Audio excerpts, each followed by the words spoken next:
Hello, everybody. My guest this morning is Jack Welde. He is the co-founder and CEO of a company called Smartling. He's a technology early adopter, serial entrepreneur, software patent holder, product evangelist, and combat decorated Air Force pilot. Before founding Smartling, he served as an SVP of Product at eMusic and COO and CTO at SheSpeaks and RunTime Technologies. Jack, are you ready to take us to the top?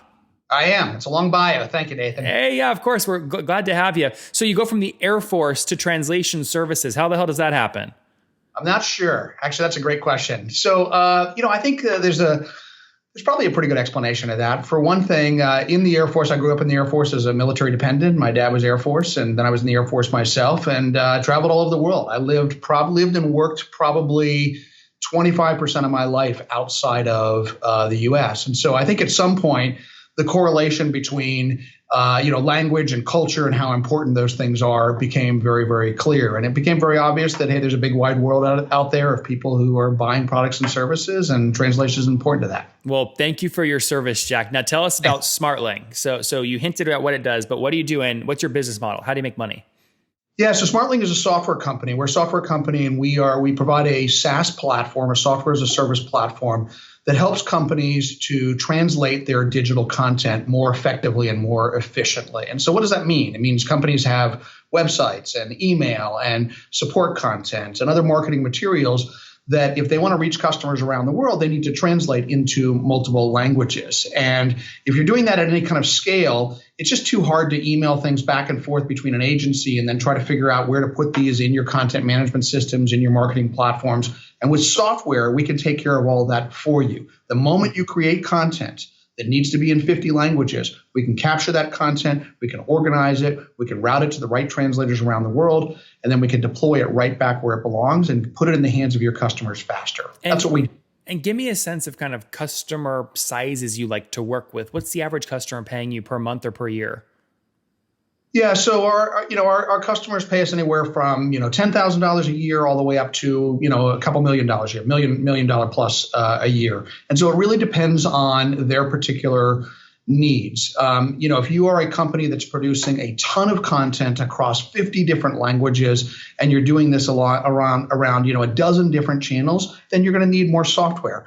If you're a smaller company or a two-person mobile app that's just starting out and you've got something that could potentially be a hit in the future, and you're really just getting started with smaller content, a smaller number of languages, it doesn't cost quite as much. So it really depends on what your particular needs are. And how does the tech actually work? Are there humans involved, or is it all kind of AI and natural language processing?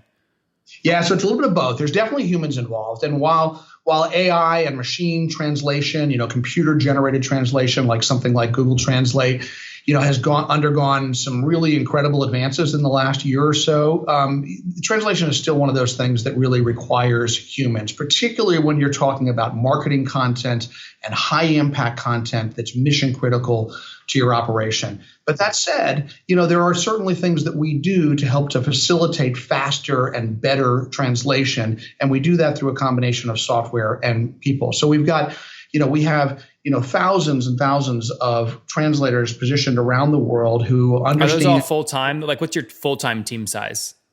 We've got 200 people full-time. Okay, and the rest are contractors. Yeah, 10,000 contracted translators around the world. Yeah, so the full-time people are largely around software and sales and customer service. But, when you're translating into French, you probably want somebody who's working out of his or her home in Paris. If you're translating into Chinese, you want somebody who's working out of his or her home in, say, Beijing. And so it just makes more sense to be working with contractors who are working out of their home and wake up in the morning and say, hey, I've got 8 customers, 8 clients that I'm working with. I understand their brands. I see the content that's coming in, and now I'm ready to translate for that particular company. And when did you launch the company? 8 years ago. 8 years ago, we started the company. 2009, huh? 2009, yeah. So we're just coming up on our 8-year anniversary right now, and it's been an exciting ride. And what have you bootstrapped the company or raised capital?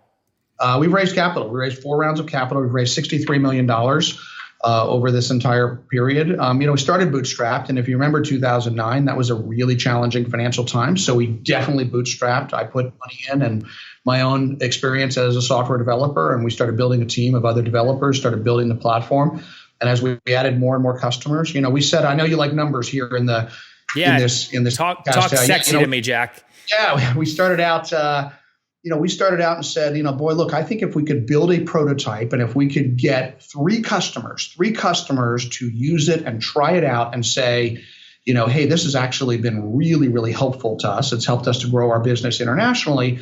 Then we could use that to be able to go raise our first Series A. And that's exactly what we set out to do. And we didn't know how much to charge, so we sort of tried to look at, things like, well, how much costs are we avoiding for that particular company? How much time are people spending managing this process by hand in a manual way that's just, not very conducive to the kind of fast-moving, Bay Area startup companies that we would typically work with? How much time would be saving them, and how can we turn that into dollars? When we got three customers, then we went out to the marketplace and were able to raise $4 million. And then from there, we said, okay, now let's— What valuation with those three customers that many years ago? Well, I think by the time we finished it up, by the time we started the round, I think we were, and we had by then about 7 to 10 customers paying us, many, tens of thousands of dollars on an annual basis, up to $100,000. Then we were sort of in a $6 to $10 million sort of pretty value healthy in that range. Yeah, and that was a note or an equity round. It was an equity round. I think. Yeah, it was an equity round, and so we've just continued to grow from there. And at every step in the process, we've looked at what is the next thing we need to do. And first, it was about getting a prototype that worked and solved people's problems. Then it was about really perfecting that product and making the product better.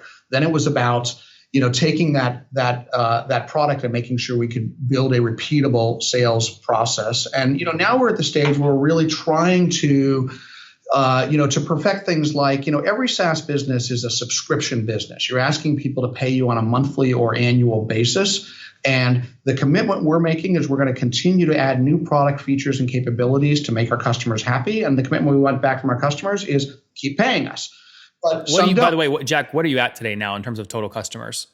Yeah, so we're at let's call it rapidly approaching about 500 enterprise customers at this point. Yeah, up from 7 to 10 in years 1 and 2. That's pretty good. Not bad, right? It's great. But every year we churn some customers. Some customers leave for any number of reasons. They churn because they are going out of business, or because they're having other troubles internally. Jack, are you talking like 5% logo churn annually, or 10, 20? What is it? Yeah, so that's a great question. So, we think about it both in terms of logo churn and we think about it in terms of revenue churn. And realistically, because we have a spread of customers that might be paying us $10,000 a year all the way up to $1 million plus, what's really more important to us is revenue churn. And so what we're trying to do there is make sure that we can retain as much revenue as possible from here. And so look, we're always targeting something in sort of the exemplary SaaS range of about 8 to 12%. Something in that sort of range is a really great place to be. By the way, we haven't always been. You're talking gross revenue churn? I'm talking about, I'm talking about that I accept that we will not be able to keep every single customer. And so, but Jack, are you giving me, the reason I'm asking this is because you can drive expansion revenue. So you can actually get to net negative revenue expansion if you're giving me revenue churn right now. Are you giving me customer logo churn or revenue churn? Yeah, I'm actually giving you revenue churn, but what I'm actually saying is we expect that of our existing customer base, we hope that we will retain 90% to 92% of that revenue every year. In addition to that, we will be selling more customers. We will be selling more customers, and we'll be adding them to our base of revenue. I know you love numbers here. So the idea is that, think of it like a bucket. And if in that bucket, I am pouring more customers into the top of the bucket, but I've got customers and customer revenue dripping out of the bottom of that bucket, I want to make sure that the volume of water inside that bucket is always increasing. You haven't spoken to yet, which I believe you probably have, maybe not, expansion revenue. So not revenue from new customers, but how are you growing current accounts in a given year? Is that predictable growth? It is predictable growth. And because like every SaaS company, we offer a product that you will pay more if you need advanced capabilities, if you need additional capacities, if you need different infrastructure. What are those actual metrics? Is it number of languages, number of countries, number of seats? What are the utility metrics you price on? Yeah, so there's two products we have. And so to answer that question, there's really two products that we have. One is a product that we call our translation management system. It is a workflow management system to help companies to translate content more efficiently. The metric there is how much content are you pushing through the system? So if you're putting a little bit of content through a couple different languages, very small. If you're putting hundreds of millions of words of translation across hundreds of languages, that's on the big end. So that's one product. The other product we have acts like a content delivery network.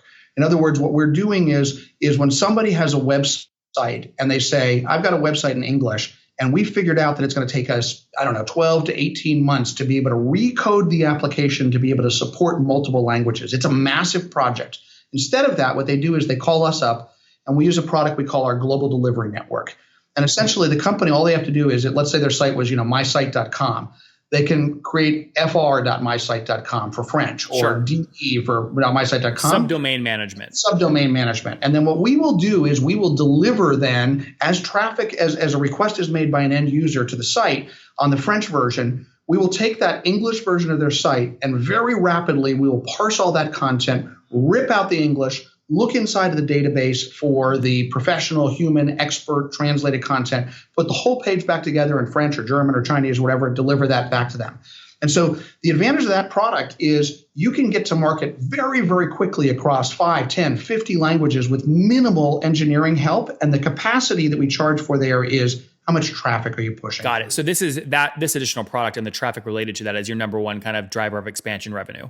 Absolutely. That's right. So if you are, if you're pushing a ton of content through this and a ton of people are showing up at all of your multilingual sites and we're helping you sell more, then you probably should pay more. And now we're starting kind of at the end of the customer journey, but let's go back to the beginning. What are you paying to acquire one of these bad boys, and what do you like to optimize payback period for? Well, it's a good question. I mean, look, we're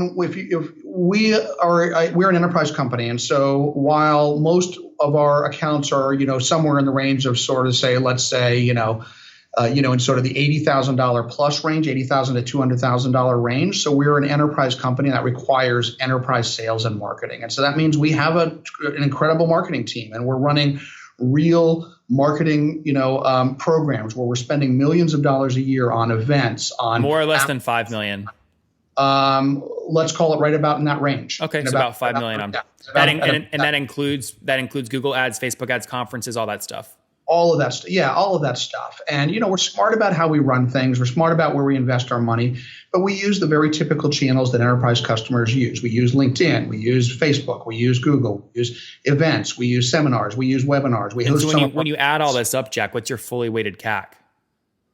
I don't actually know the answer to that. But the way I think about it is I think about it in terms of payback periods. And so, I think great SaaS companies are paying something back inside of a year. Acceptable SaaS companies are paying something back inside of between 2 to 3 years. Look, we fluctuate like many companies, and we operate sometimes in sort of the 18-month range and sometimes in about the 24-month range. And as long as I'm somewhere in that range, I'm generally happy with it. And at an ACV of kind of between 80 and 200 and an 18-month payback period, you're happy somewhere between, call it 130 up to 300 grand in terms of spending that on CAC, depending on which cohort you're closing. Yeah, I think that's a good way to think about it. Unfortunately, we've got some fluctuation between what our deal sizes are, so it's not always that cut and dry.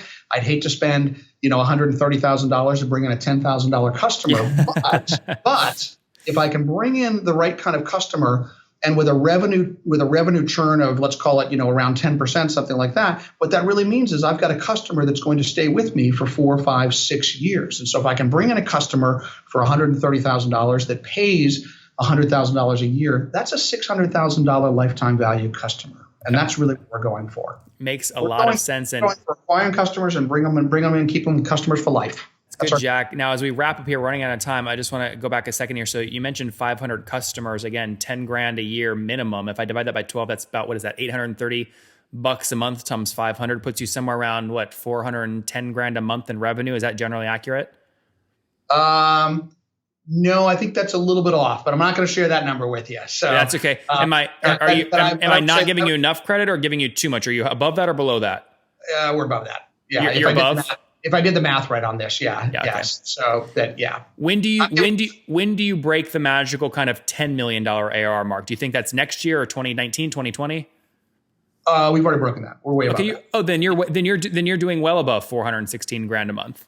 Yeah, I think in terms of annual now, we're not thinking about it on a monthly basis because our contracts are annual and our customers generally commit to this on an annual basis. So I think about it annually. Got it. Yeah, let's not talk about any more revenue, Nathan. I've given you a lot of information that folks can probably start to think about this, but my competitors would love to know what those numbers are. Hey, Jack, just so you know, that's the purpose of the show, right? It's for people to think. So that's why I ask. But just to be clear, I want to also give you credit, right? I mean, you're double what I said. You're not at 400, you're almost at 800. So, I mean, there's a lot of credit here. You should study what Jack has shared in the show, apply it to your own companies and your own industries and learn from him. So Jack, I appreciate that. Now, before we wrap up with the famous five, obviously you've raised capital. Are you trying to, what are your growth targets year over year? You breaking 50% year over year growth or higher or lower?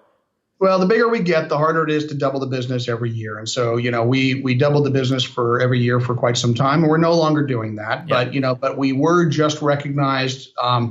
Deloitte has their annual fastest growing 500 companies, and we did it 3 years ago, and we were in their top 500. We actually forgot to do it 2 years ago, and we did it again this year, and still in their top 500. So our growth rates are still really in respectable territories. I'd always love for them to be bigger. Every company is looking for more growth, and we're starting to think about, frankly, where are the new products and services that we might build that are ancillary to the products and services we have right now that we can cross-sell customers to make sure that we're growing in an appropriate way. So law of large numbers, obviously 100% year over year gets really tough, but can we say you're doing more than, so between 50 and 100% year over year, is that fair?